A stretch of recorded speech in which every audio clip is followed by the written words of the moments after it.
हे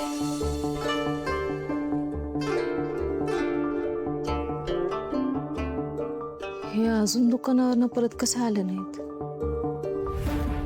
आता कशासाठी थांबले असतील इतका वेळ तिकडं?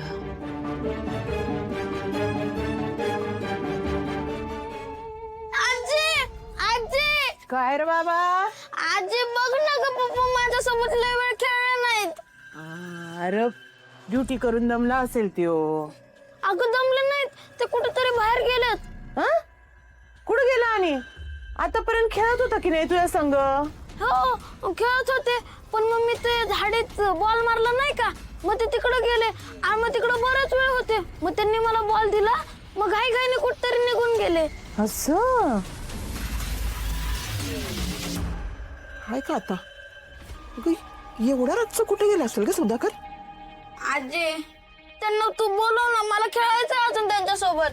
अरे बाबा ये बस ये. आता मला सांग, तुझा बाप काय नोकरी सोडून तुझ्या संगच खेळत बसेल का? पोलिसात की नाही त्यो? हा मग काही काम आला असल, फोन आला असल म्हणून गेला असेल ड्युटीवर. पण बघ ना पप्पा कवाच माझ्यासोबत खेळत नाही, सारखं काम करत असतात ते. अरे बाबा खरंच काम आला असल म्हणून गेला असेल त्यो. माझी आपण दोघं खेळ की. आपण अरे मी कशाला? उद्या खेळू. हे बघ आता सुद्या आला ना, असं चांगलं कान पकडल त्याचा. जायचं का मग आता झोपायला? झोप नाही आली. आजी तू गोष्ट सांग ना ग मला. गोष्ट बरं चल सांगते.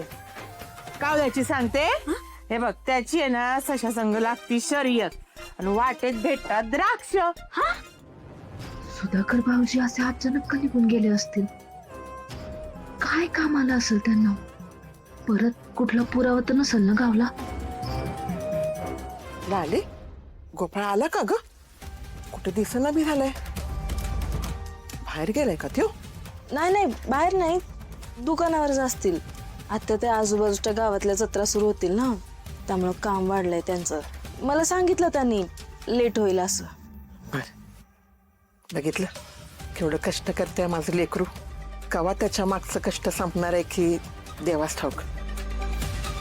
हे बघ काही काळजी करत बसू ग, येईल त्यो.